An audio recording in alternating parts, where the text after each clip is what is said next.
Igbo siki but so boni no na agwaleza akwa this religion leaders and the pastor and the bishop and the father if any na nenye the ban olive oil fake yeni na na agwa the ban olive oil na agwo ya take me to anywhere I will defend this video. I told you to kill all of them, kill their wife, kill their mother, their father and their parents, because they have killed millions. I'm a living witness. Freedom of speech na dahanono. This is the kind of freedom of speech actually they express. Now the question is, ayeshelu until Bosre onwere ife melu Mathias ebusisi wande religious leaders no moha mowa hoko before the law they made something not supposed to be in this case. I am asking you ngwa saziem this question.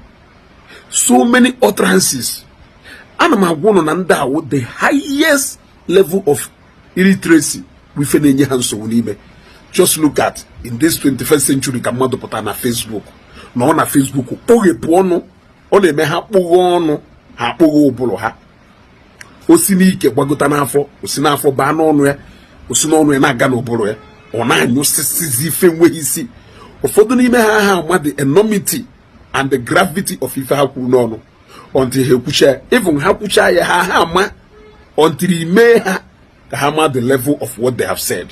With this particular video here, I can't see why Mathias cannot be Ebi Jeleno.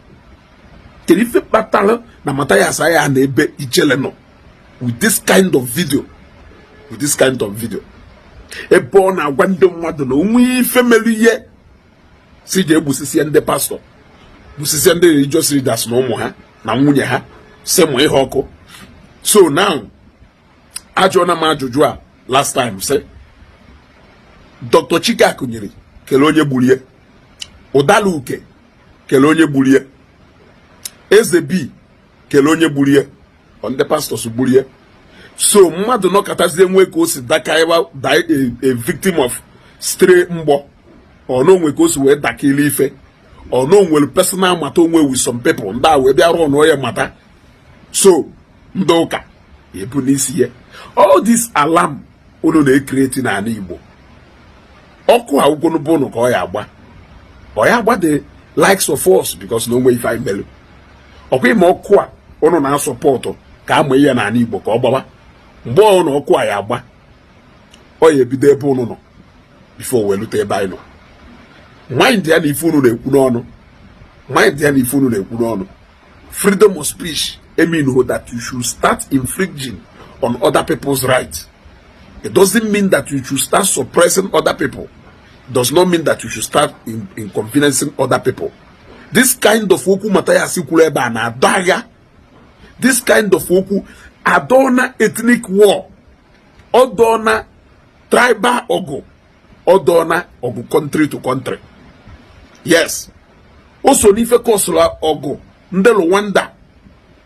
Also nife kosolo ogundelo Rwanda mana ona aya nwa udifo okulu eba wife na adaga maka onwe nde shoro ime okomoko kita ikekwe ejeme onye owa ife ka ogu we no ha onwe nde ilo okotara personally nda ha nwere ike je ko kpakarala ka ewe divert attention ye to somewhere else udifa na wo ground set for enemies in mmadụ iji we strike mmadụ because no man o meghị ife na attention ndị mmadụ ya do drawn to somewhere else. Wash ya nukunu si ekwu okwu, wash ya utterances unu na-ekwu, wash ya nukunu si ekwu okwu, unu eji n'aka unu destroy onwe unu, destroy ya Igbo, destroy ya your family because of one nonsense that will never yield anything to you.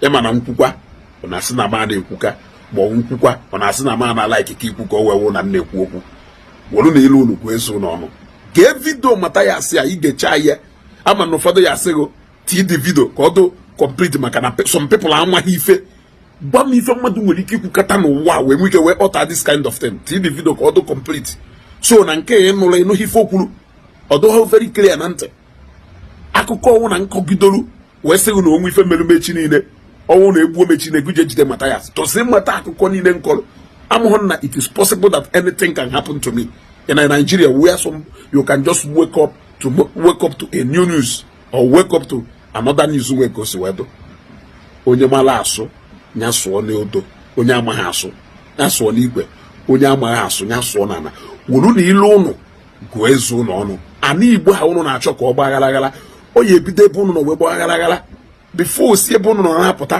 obodo adụgo mma and ụnụ agha esoro na gafee. To be forewarned is to be forearmed. This is the kind of freedom of speech you need. You people can never get it because we stay in a land.